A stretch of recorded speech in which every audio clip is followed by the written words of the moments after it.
देश के सबसे उन्नत ट्रांसफार्मर बनेंगे रायपुर में 300 करोड़ रुपए से अधिक का निवेश प्रस्ताव। छत्तीसगढ़ से होगा पूरे देश को ट्रांसफार्मर सप्लाई।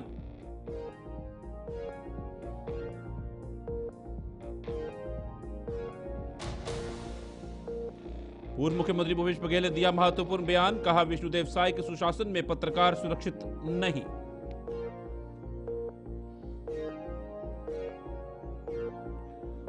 मई 2025 को 23 शिक्षक संगठनों का संयुक्त आंदोलन। 1,80,000 शिक्षक करेंगे जनहित के मुद्दों को लेकर आंदोलन।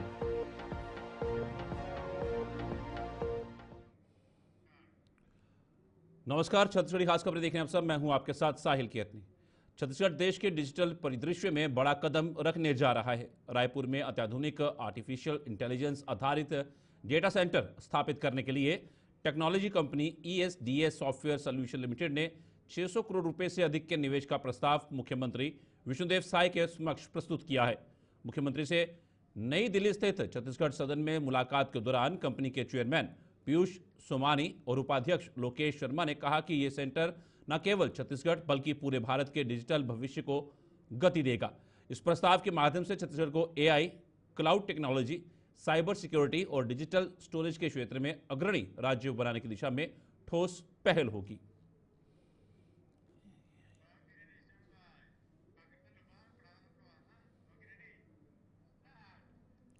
मंत्रिमंडल के विस्तार को लेकर राजनीतिक गतिविधियों और चर्चाओं में तेजी आई है, जिससे यह स्पष्ट होता है कि इस मुद्दे पर सियासी दलों के बीच मतभेद और प्रतिस्पर्धा गहराई से चल रही है। इस बीच पूर्व मुख्यमंत्री भूपेश बघेल ने वर्तमान सरकार के कार्यों को लेकर गंभीर प्रश्न उठाए हैं। मंत्री रहेगा, सारे विभाग मुख्यमंत्री के पास आएंगे और मुख्यमंत्री के विभाग को कौन चला रहा है ये खोजने की आवश्यकता है।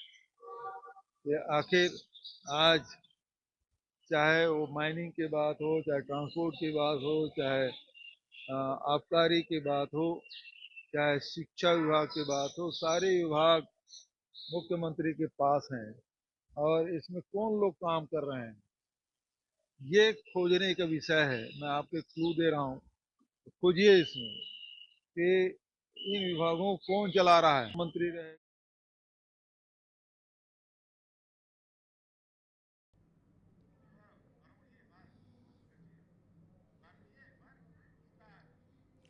राज्यपाल रमन डेगा के मुख्य आतिथ्य में राजभवन में स्काउट्स और गाइड्स छत्तीसगढ़ राज्य स्तरीय अलंकरण समारोह आयोजित किया गया।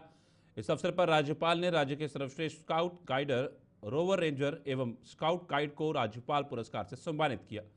राज्यपाल डेगा ने कहा कि जलवायु परिवर्तन की समस्या को देखते हुए प्रकृति और पर्यावरण को सुरक्षित रखना हम सबकी सबसे बड़ी जिम्मेदारी है। उन्होंने सभी से एक पेड़ मां के नाम पर लगाने और दोस्तों एवं परिजनों को भी इसके लिए प्रेरित करने को कहा। समारोह में सर्वश्रेष्ठ स्काउट दीपक सिंह, नीतीश कुमार यादव, लोमेश कुमार व कुप्रेंका यादव को राज्यपाल ने पुरस्कृत किया। कार्यक्रम में राज्यपाल के सचिव डॉक्टर CR प्रसन्ना, स्कूल शिक्षा विभाग के सचिव श्री सिद्धार्थ कोमल परदेशी, छत्तीसगढ़ स्काउट गाइड के कार्यकारी अध्यक्ष राजेश अग्रवाल, राज्य के अन्य पदाधिकारी, विभिन्न जिलों से आए हुए स्काउट रेंजर एवं स्काउट गाइड उपस्थित थे।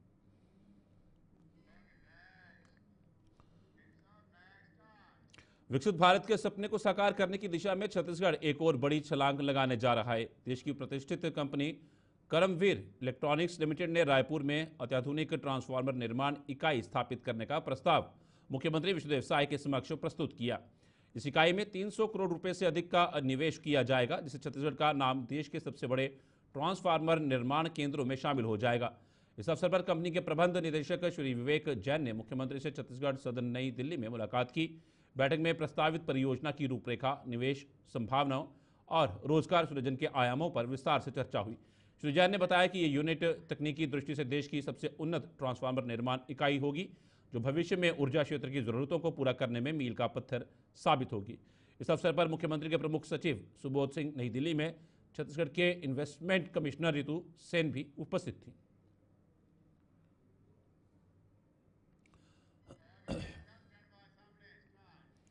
छत्तीसगढ़ की पूर्व मुख्यमंत्री भूपेश बघेल ने हाल ही में एक महत्वपूर्ण बयान दिया, जिसमें उन्होंने पत्रकारों की सुरक्षा के मुद्दे पर गंभीर चिंता व्यक्त करते हुए कहा कि विष्णुदेव साय के सुशासन में पत्रकार सुरक्षित नहीं है। उनके इस वाक़ये में ये स्पष्ट होता है कि वर्तमान राजनीतिक वातावरण में पत्रकारों की स्वतंत्रता और सुरक्षा एक महत्वपूर्ण सवाल बन चुकी है। उन्होंने आगे कहा कि अगर उनके पक्ष में कोई खबर है तो ठीक है, वाहवाही होती है। यह दर्शाता हुआ कि सकारात्मक रिपोर्टिंग के लिए कुछ हद तक प्रशंसा दी जाती है। हालांकि बघेल ने चेतावनी दी कि अगर व्यवस्था के खिलाफ कुछ बताने या कवर करने की कोशिश की जाती है तो पत्रकारों पर हमले हो रहे हैं। इस स्थिति का प्रभाव उन पत्रकारों पर पड़ रहा है जो अपनी जिम्मेदारियों का निर्वहन करते हुए सच की खोज कर रहे हैं और इसके परिणाम स्वरूप उन्हें अपनी सुरक्षा के लिए संघर्ष करना पड़ रहा है। आखिरी में उन्होंने निंदा करते हुए कहा कि जिस तरह से लोकतंत्र के चौथे स्तंभ पर हमले हो रहे हैं, मैं उसकी निंदा करता हूं। यह स्पष्ट करता है कि वे न केवल पत्रकारों की सुरक्षा के प्रति सजग हैं, बल्कि पूरी पत्रकारिता के अधिकार और स्वतंत्रता का भी समर्थन करते हैं। देश है कि सुशासन में अब पत्रकार सुरक्षित नहीं है। यदि उनके अनुकूल कोई खबर हो तब तो बढ़िया है, वाह वाह है, लेकिन यदि व्यवस्था के खिलाफ कोई खबर कवर करने भी जाए, चलाना दूर की बात, कवरेज करने भी जाए तो पत्रकारों पे जानलेवा हमला हो रहा है और उसे अपनी सुरक्षा के लिए संघर्ष करना पड़ रहा है। रात भर पत्रकार लोग, ये मैं पत्रकार साथियों की जो साहस है उसको प्रशंसा करता हूँ, लेकिन जो सरकार जो निरंकुश हो गई है, जिनको लोकतंत्र में विश्वास नहीं है और प्रजातंत्र के चौथे स्तंभ पर जिस प्रकार से हमले किए जा रहे हैं उसकी मैं निंदा करता हूँ और विष्णुदेव से यही कहूँगा कि आगे इस प्रकार से पत्रकारों के साथ दुर्व्यवहार न हो, इस बात का ध्यान रखें। विष्णुदेव है कि सुशासन में अब पत्रकार सुरक्षित नहीं है।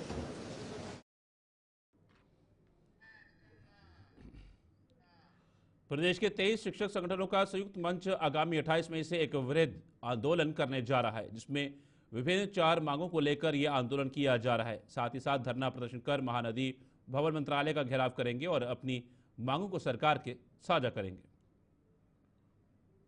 प्रदेश अध्यक्ष छत्तीसगढ़ जागरूक शिक्षक संघ शिक्षक,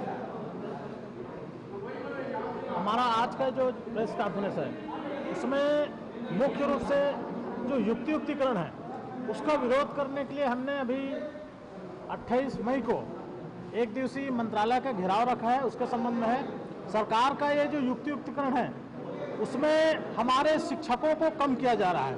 प्राथमिक शालाओं में जो सेटअप था 2008 के सेटअप में प्राथमिक शालाओं में 1-2 60 दर्ज पर 1 प्रधान पाठक और 2 शिक्षक, उसी प्रकार से मिडिल स्कूलों में 1 प्रधान पाठक और 4 शिक्षक था, उसको सरकार कम कर रही है। उसके अलावा और बहुत सारे जो हाई स्कूल हैं, हायर सेकेंडरी है, वहाँ पे विषय के जो शिक्षक हैं उसको भी कम किया जा रहा है। एक आंकड़ा है जिसके अंतर्गत 50 से 55 हजार शिक्षकों के पद समाप्त किए जा रहे हैं, जबकि प्रदेश सरकार ने चुनाव के वक्त स्पष्ट कहा था कि हम 57,000 शिक्षकों की जो रिक्त पद हैं, यह सरकारी आंकड़ा था, रिक्त पदों का सरकारी आंकड़ा सरकार ने जुटाया था, उसमें 57,000 रिक्त पद है, उस पर भर्ती करने का निर्णय लिया था। लेकिन आज की स्थिति ऐसी है कि वो भर्ती करने के बजाय स्कूलों में अतिशेष निकाल रहे हैं। कारण यही है कि शिक्षकों के पद को कम कर रहे हैं, तो उसमें शिक्षा में गुणवत्ता कहाँ से आएगी। और ऊपर से सरकार जो है प्राइवेट स्कूल से तुलना करती है, तो जो प्राइवेट स्कूल है वहाँ पे 5 कक्षा में 5 शिक्षक हैं, उसके अलावा 1 प्रधान पाठक है और स्टाफ है। लेकिन प्राइमरी स्कूलों में सिर्फ 2 स्टाफ आप रखेंगे तो शिक्षकों की गुणवत्ता बिल्कुल रूप से शिक्षकों में आएगी, स्कूलों में गुणवत्ता आएगी नहीं। उसके बाद आप आरोप लगाएंगे कि सरकारी स्कूलों का गुणवत्ता नहीं है, तो निश्चित रूप से इससे जो पालकों का रुझान है प्राइवेट स्कूल की ओर से जाएगा। इसलिए हम स्पष्ट आरोप लगा रहे हैं सरकार पे कि सरकार सुनियोजित तौर पे सरकारी स्कूलों को बंद कर रही है, रोजगार खत्म कर रही है।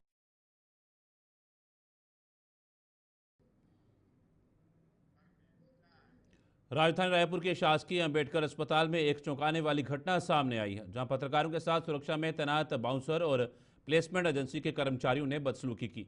पत्रकार अस्पताल में चाकूबाजी की घटना की रिपोर्टिंग करने पहुंचे थे, तभी उनके साथ मारपीट और धमकी दी गई।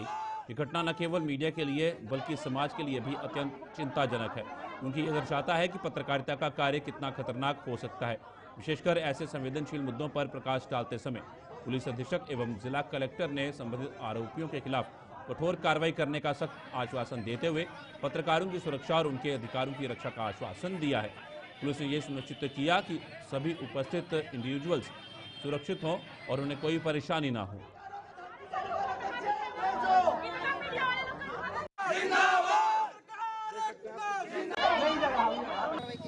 जो भी धाराएं हैं, यदि इनकी हथियार अवैध हैं तो अवैध हथियारों की धाराओं के तहत, क्योंकि हम तो वही लगाए हैं अभी 25-27 आर्म्स एक्ट है, इसमें यही है। क्योंकि उनको हमने जब लिखा तो उनके पास उस समय कोई लाइसेंस नहीं था। बाद में यदि लाइसेंस पेश किया जाता है तो हम लाइसेंस निरस्तीकरण की कार्रवाई। सोमवार को राजधानी रायपुर के तेलीबांधा स्थित छत्तीसगढ़ बीज एवं विकास निगम कार्यालय परिसर में आयोजित संक्षिप्त कार्यक्रम के विभागीय योजनाओं के बेहतर क्रियान्वयन हेतु प्रदेश के सभी 33 जिलों के लिए अधिकारियों और वाहन प्रदान किया गया। इस दौरान कृषि विकास एवं किसान कल्याण मंत्री रामविचार नेताम ने अधिकारियों के वाहन को हरी झंडी दिखाकर रवाना किया। इस दौरान उन्होंने मीडिया से चर्चा कर अपने विभाग की जानकारी मीडिया के सामने दी। प्रदेश में खाद, बीज और उर्वरक की स्थिति को स्पष्ट किया। वहीं रामविचार नेताम ने कांग्रेस द्वारा किसानों की परेशानियों को उठाए गए सवाल पर कहा कि किसानों को खेत तक जाने दीजिए, हम किसानों को कोई समस्या नहीं आने देंगे, उनकी समस्या के लिए हम बैठे हैं। अपने दिल दिमाग को पूरी तरह से दुरुस्त करना चाहिए। हमारे सरकार के समय में कोई पलायन नहीं कर सकता। अरे किस लिए पलायन करेगा? भरपेट उनको अनाज दे रहे हैं, खाद्यान्न पहुंचा रहे हैं, हर महीने उनको जो है माताओं बहनों के उनके खाते में 1000 रुपया पैसे पहुंचा रहे हैं, हर गरीब का घर बनवा रहे हैं। कैसे पलायन करेगा? तो इस तरह से पलायनवादी नेता का बयान हो सकता है। हमारे ट्राइबल समाज के लोग जहाँ पे एक बार बस जाते हैं वहीं पे उनका देवी देवता स्थापित होता है। तो ऐसे लोग कभी पलायन नहीं करता, वो मिट जाएगा, मर जाएगा, लेकिन अपना घर बार को छोड़ेगा नहीं। सीजीसेट 2024 परीक्षा का आयोजन हाल ही में किया गया, जिसमें लगभग 1,65,000 परीक्षार्थियों ने भाग लिया था। लेकिन परीक्षा के एक वर्ष बीत जाने के बाद भी परिणाम घोषित नहीं किए गए हैं। इससे परीक्षार्थियों में भारी चिंता और तनाव है। परीक्षार्थियों का कहना है कि परिणामों में देरी से उनके भविष्य की योजनाओं पर नकारात्मक प्रभाव पड़ रहा है। वे अपनी योग्यता के अनुसार नौकरियों की तलाश नहीं कर पा रहे हैं और उनके मानसिक स्वास्थ्य पर भी इसका गहरा प्रभाव पड़ रहा है। परीक्षार्थियों ने विभाग और संबंधित मंत्रियों से अनुरोध किया है कि उनके परीक्षा परिणाम यथाशीघ्र घोषित किए जाएं। इससे उन्हें अपने भविष्य को साकार करने में मदद मिलेगी। क्षमता सिंह, जांजगीर चांपा जिला से सीजीसेट की अभ्यर्थी हूँ और यहाँ पर हम सभी जो हमारी परीक्षा का जो रिज़ल्ट वो बहुत देर हो गया है, लगभग साल भर होने वाले हैं, रिज़ल्ट अभी तक आया नहीं है। इसके लिए हम यहाँ पर आए हुए थे ताकि हम सरकार से आप लोगों के माध्यम से अपनी बात रख सकें। अभी हमारा शिक्षा का जो नया सत्र शुरू होने वाला है, यदि रिज़ल्ट में इसी तरीके से वो और भी देरी करते हैं तो आने वाले सत्र में हम किसी भी महाविद्यालय में अप्लाई नहीं कर पाएंगे। जो हम पढ़ा सकते हैं या एक्सपीरियंस गेन कर सकते हैं, हम उसके लिए भी अपात्र हो जाएंगे। जी, कितने लोगों ने एग्ज़ाम दिया? लगभग 1,65,000 लोगों ने ये एग्ज़ाम दिया था और अभी लगभग इसमें 6% लोग पास होते हैं। तो मान के चलिए 5 से 6,000 लोग अभी इंतज़ार कर रहे हैं कि वो एग्ज़ाम पास कर सकते हैं, लेकिन अभी भी रिज़ल्ट उनके हाथ में नहीं है। भारत में मानसून ने तय समय से हफ्ते भर पहले दस्तक दे दी है। दक्षिण पश्चिम मानसून को आगे बढ़ने के लिए अनुकूल परिस्थितियां बनी हुई हैं। छत्तीसगढ़ में 5 से 6 जून तक मानसून पहुंचने की संभावना है। नौतपा के पहले राजधानी रायपुर समेत प्रदेश के कई इलाकों में बदली और बारिश का मौसम रहा और आज नौतपा का दूसरा दिन है। सुबह से ये बौछारें पड़ती रही। ठंडक से मिली राहत के बाद दोपहर को उमस ने लोगों को परेशान किया।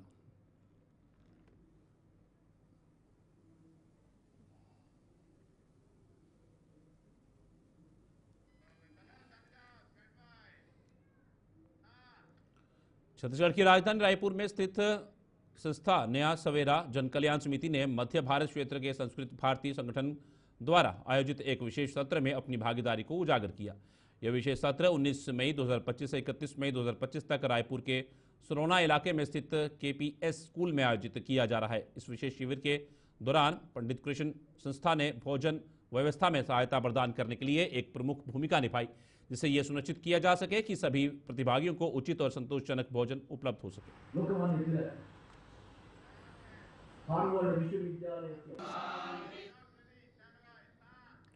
छत्तीसगढ़ी खास खबरें फिलहाल इतना ही। दीजिए इजाजत, नमस्कार।